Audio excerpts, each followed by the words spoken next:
For some kids, the hardest part of school isn't math or science, it's breathing.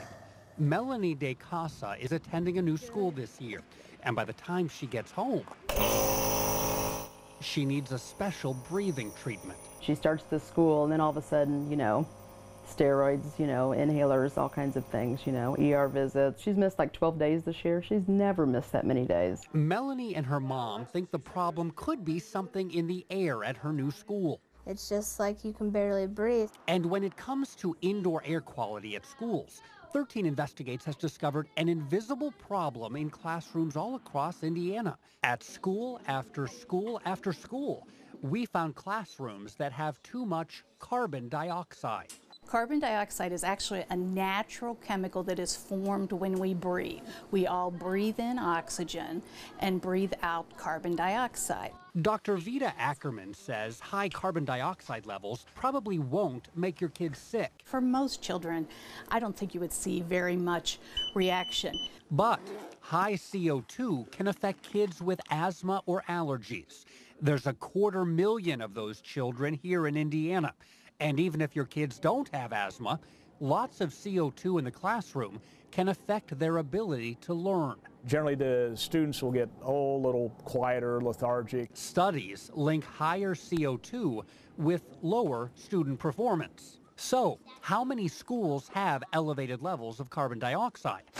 Eyewitness News obtained these inspection reports from the State Health Department. They show 66% of Indiana schools that are inspected have too much CO2.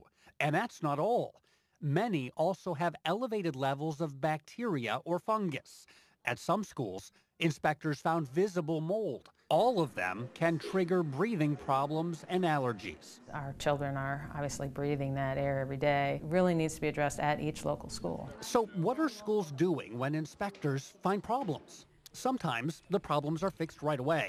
Other times, nothing happens at all. Inspectors found this school in Franklin County had very high levels of carbon dioxide and bacteria, and they sent a letter with recommendations on how to clean things up. 4 years later, none of the problems were fixed, and the state can't do anything about it.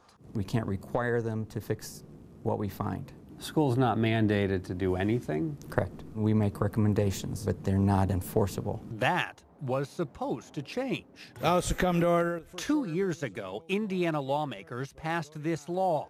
It requires the State Health Department to establish new rules governing indoor air quality in schools.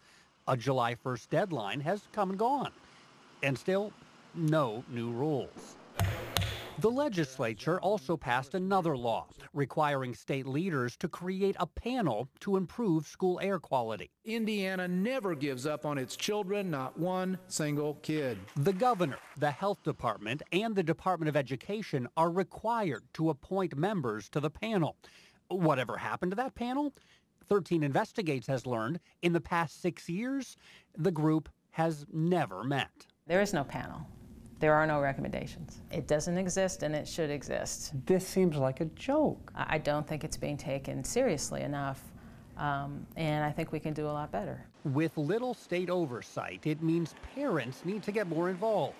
And you need to know what can cause bad air in schools. Stuffed animals, pets, wet ceiling tiles, plants, carpeting.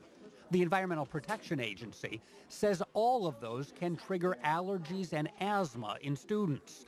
And we found those things in almost every school we visited. I don't see a switch. But in many schools, the biggest cause of indoor air problems is simply old school buildings with outdated equipment. They just don't get enough fresh air into classrooms, often because of broken air vents and malfunctioning dampers. Other times, air vents are blocked by books and teaching materials. And without fresh air, carbon dioxide levels can rise quickly. Is that supposed to be on right now? It's supposed to be on right now. To improve air quality, IPS has started replacing its old air vents and boilers with new ones. And many IPS schools now have CO2 detectors right inside each classroom.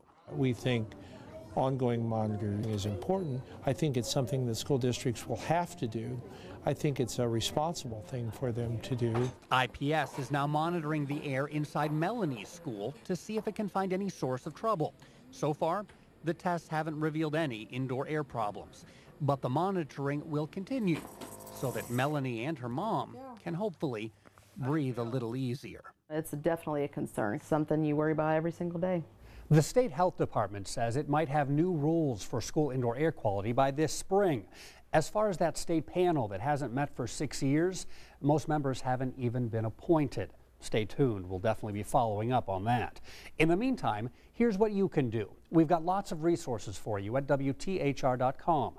That's where you'll find tools for parents, teachers, and school administrators to improve school air quality. We've got details on how to get an air inspection in your child's classroom. And we have a searchable database so you can see if inspectors have found any air problems at your kid's school. Again, you can find all that at WTHR.com. I'm Bob Siegel, Channel 13 Eyewitness News.